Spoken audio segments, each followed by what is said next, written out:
18 জুলাই ভোর রাতে বা মধ্যরাতে 3টা কি 3:30টার দিকে আমাকে তুলে নিয়ে যাওয়া হয়।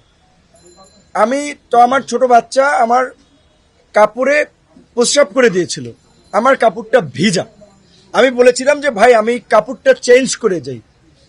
চিলে যেমন শিকার করে ঠিক অমনিভাবে গেঞ্জি এখানে আমাকে একেবারে চ্যাংদোলা করে আমাকে টেনে হিসছে নিচে নামালো। আমার বাচ্চা প্রস্রাব করার কাপড়টা পর্যন্ত আমাকে চেঞ্জ করতে দিল, আমার পায়ের জুতাটা পর্যন্ত আমাকে নিতে দেয় নাই। কিন্তু গাড়িতে উঠেই এই জম টুপি বলে যেটা, কালো টুপি পরাইলো, হাই সাউন্ডে মিউজিক গাড়িতে।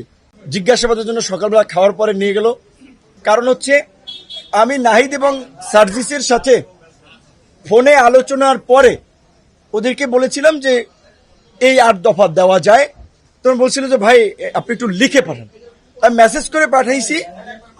এইটা আমার একটা বড় অপরাধ ছিল যে আমি কেন 8 দফার মধ্যে ওবায়দুল কাদেরের পদত্যাগ, স্বরাষ্ট্রমন্ত্রীর পদত্যাগ, প্রধানমন্ত্রীকে ক্ষমা চাইতে হবে সেটা বললাম। এবং নাহিদ সার্জিসদের সাথে আলোচনা করে আমরা বলেছিলাম যে বৃহস্পতিবার দিন যেভাবে সারা দেশে নির্বিচারে গুলি করে মানুষ হত্যা করা হচ্ছে, শুক্রবারও করা হচ্ছে, কাজে এখন সরকারের পতন ছাড়া আমাদেরও মুক্তি নেই, জাতিরও মুক্তি নেই।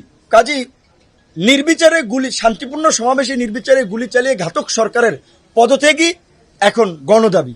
এটা তো ওভার ফোনে আলোচনা করতেছিলাম, যেহেতু হোয়াটসঅ্যাপ বন্ধ, এই কনভারসেশনগুলো তাদের ছিল। এই কারণে বিশেষ করে আমাকে বেশি টর্চার করেছিল। এবং ওই দিন নাহিদকেও নিয়ে এসেছিল, আমাকে চোখ খুলে দিয়ে নাহিদকে দেখছে যে এই কিন্তু নাহিদ, দুইটারই ক্রসে দিয়ে দেবো।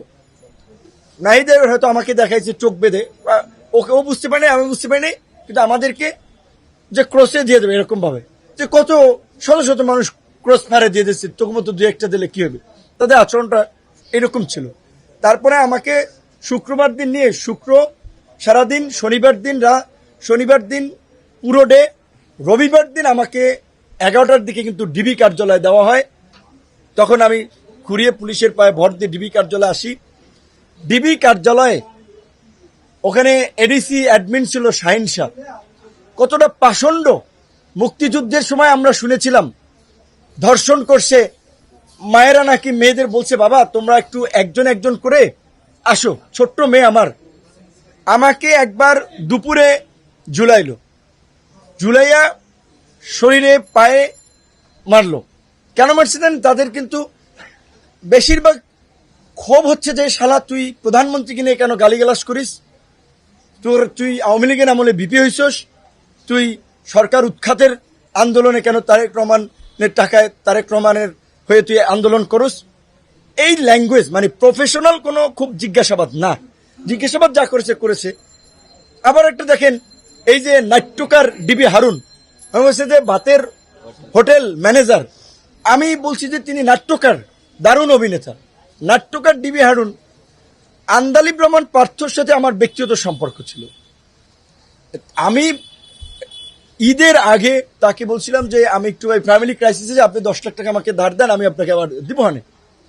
তো সে বলছে যে তোমার সাথে তো আমার ধারের সম্পর্ক না, ঠিক আছে এখন এইটা নাও, আর যদি মেকআপ না হয় আবার নিও।